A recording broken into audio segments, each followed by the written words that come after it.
देखो लास्ट अपना मेरे ख्याल से फाइनेंस का अपना हो गया था।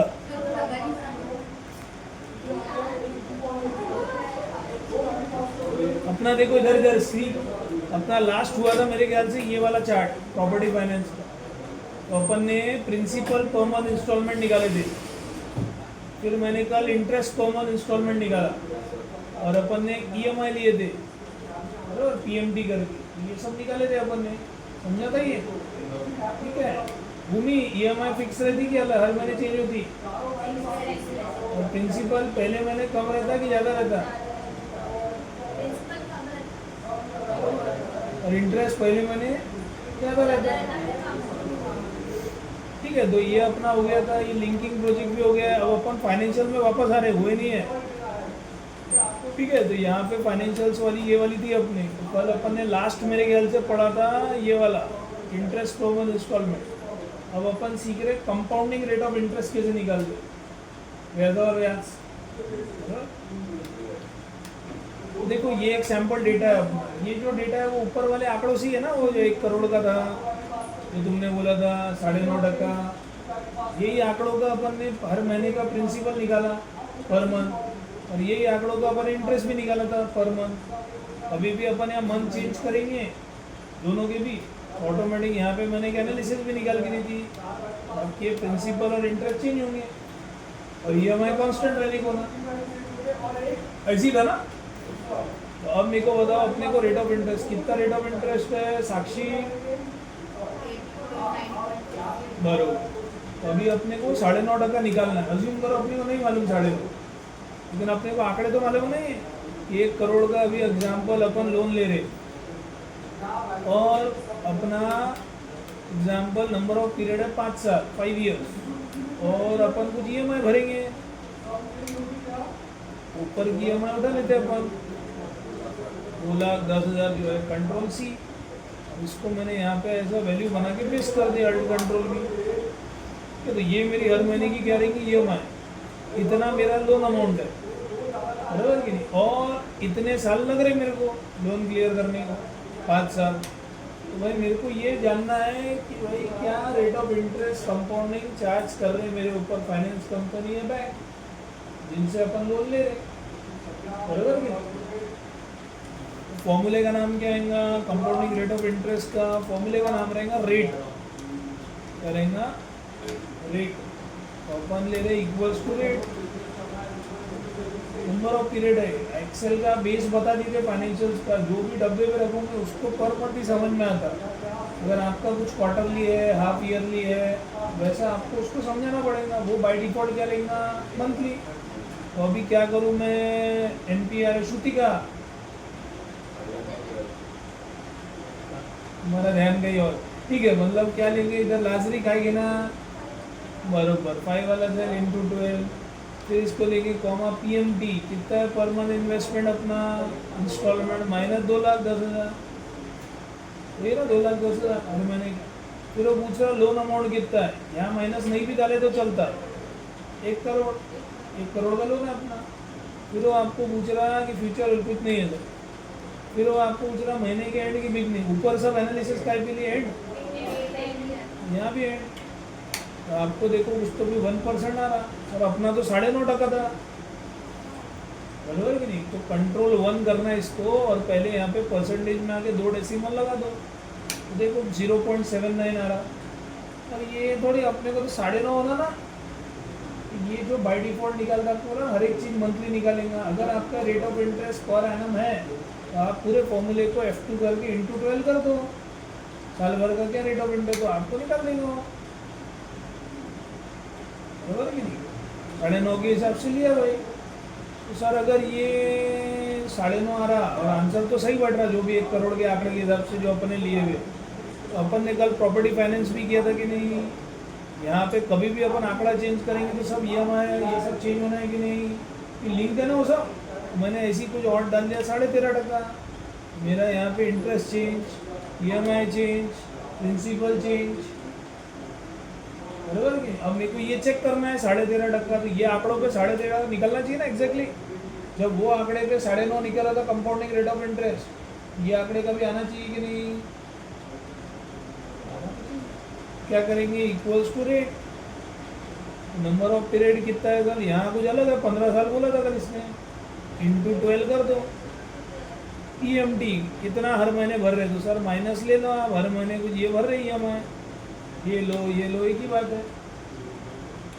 फिर कॉमा, वो पूछ रहा पीवी कितना है लोन अमाउंट, तो सर 30 लाख रुपए लिए थे अपन ने सर, बराबर कि नहीं। फिर वो पूछ रहा फ्यूचर वैल्यू क्या है, कुछ नहीं है सर फ्यूचर वैल्यू। और वो पूछ रहा महीने के एंड की बिगनिंग, घूमी क्या लेंगे, एंड, बरोबर यहाँ लेंगे एंड। तुम यहाँ देखते रहो करो सब, मैं बरोबर, मैं प्रोफेशनली मैं बरोबर पढ़ा था, तुम्हारा ध्यान यही रहना चाहिए, मैं तुम सबको देखते रहता, बरोबर कि नहीं। तो यहाँ क्या लेंगे सर अपन, यहाँ लेंगे एंड, जैसे एंड लिया तो प्रॉपर अपना आ रहा कुछ 1%। अभी इसको 2 डेसिमल करना है लाजरी, कैसे करूँ, 2 डेसिमल करना है, कंट्रोल 1 एकदम बराबर परसेंटेज में जाके दो, ये देखो कुछ 1.13 लिया। अब अपना पर एनम करना है भूमि, कैसे करूँ, बराबर F2 करके लास्ट में इंटू 12, देखो 13.5 आ रहा कि नहीं। तो हर आंकड़े पे अगर वो फॉर्मूला सही बैठ रहा, वेराइटी ऑफ आंकड़े मतलब बराबर है, कंपाउंडिंग रेट ऑफ इंटरेस्ट का फॉर्मूला, ये आना चाहिए आपको, क्या ब्याज से पैसे ले रहे अपने से, क्या ईएमआई ले रहे, कितना रीपेमेंट कर रहे, कितना असल कितने टाइम में क्लियर हो रहा, कितना सूद भर रहे अपन ब्याज, बराबर कि नहीं। अब यही एनालिसिस पे अपन नंबर ऑफ पीरियड निकाल रहे, एनपीआर, बराबर है। तो अपने को तो मालूम है 5 साल के लिए है यहाँ पे, 5 साल मतलब 60 महीने, बराबर सर। तो इसको अपन कॉपी कर रहे हैं, यहाँ मैंने पेस्ट कर दिया। अज्यूम करो अब अपने को नंबर ऑफ पीरियड नहीं मालूम है, ये हटा देते, लेकिन अपने को रेट ऑफ इंटरेस्ट हम देना पड़ेगा ना कुछ डेटा उसको। रेट ऑफ इंटरेस्ट कितना है अपना 9.5, अपने को अब क्या निकालना है, नंबर ऑफ पीरियड। फॉर्मूले का नाम क्या आ जाएगा, NPR, number of period, equals to लेंगे एनपीआर। पहले रेट पूछ रहा अपने, सर रेट है ये भागीने 12, पीएमटी पूछ रहा अपने को, माइनस कितना ये ईएमआई, प्रिंसिपल वैल्यू माइनस नहीं भी डाला चल जाता, डाला तो भी चलता, 1 करोड़। फ्यूचर कुछ नहीं है सर, महीने के एंड की बिगनिंग, तो आपका देखो कुछ तो भी आ रहा, अभी भी ऐसे आड़ा टेढ़ा डब्बा है तो तुमको कंट्रोल 1 सिखाया हुआ जनरल, और 60 महीने आ गए, क्योंकि वो तो बाई डिफॉल्ट मंथली देगा ना। तो सर साल में देखना है तो जैसे उसको अपन इंटू 12 किया, इसको डिवाइड बाई 12 कर लो, तो 5 साल का नंबर ऑफ पीरियड आ जाता। कंट्रोल 1 करके आप यहाँ जनरल ले लो, बराबर कि नहीं। और सर यही अपने डेटा में इधर वाले में, इधर में नंबर ऑफ पीरियड 15 साल है कि नहीं, बराबर कि नहीं। तो ये कैसे करेंगे, equals to same number of period, rate of interest Pushkar काय क्यों, बरोबर त्याला करणार भागीने 12। उसके बाद पीएमटी माइनस लेके सर आप ले लेंगे ईएमआई, फिर वो पूछ रहा पीवी, तो पीवी आपला किती आहे 30 लाख लोन अमाउंट, बरोबर। मग आता तो विचारते फ्युचर व्हॅल्यू, ते व्हाईट मध्ये बघत जा तुम्ही, खाली व्हाईट डब्बा दिलेला आहे, फ्यूचर वैल्यू 0, महीने के एंड की बिगनिंग एंड, अपना देखो यहाँ कुछ तो भी आंसर आया 180, बराबर है, 15 साल डिवाइड बाई 12 कर लेंगे तो परफेक्ट आ रहा।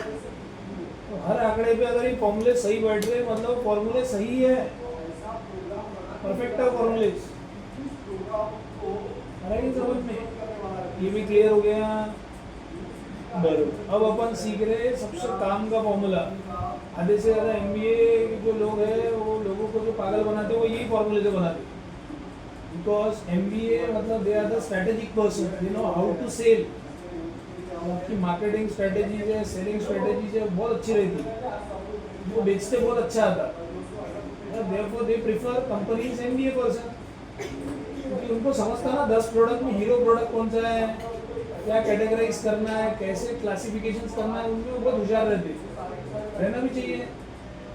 तो अभी आपको वैसा ही वो फॉर्मूला मैं बता रहा, उसमें आम आदमी बेचारा घूम जाता, एमबीए उसमें एक्सपर्टाइज रहते हैं, बराबर कि नहीं।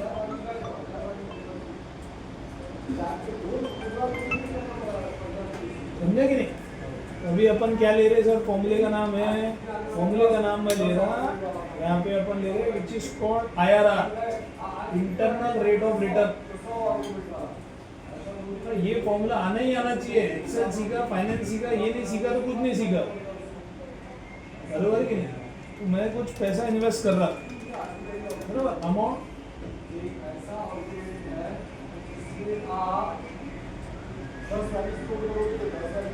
ठीक है, अमाउंट इन्वेस्टेड इन बिजनेस, और ये मेरा समझ लो कुछ प्रॉफिट है। अब मेरे को आप बताओ, डाल लो, अब तुम मेरे को बताओ, जो भी पैसा अपन व्यापार में लगाते वो ऑलरेडी -100 रहता है। एक मिनट, एक कॉल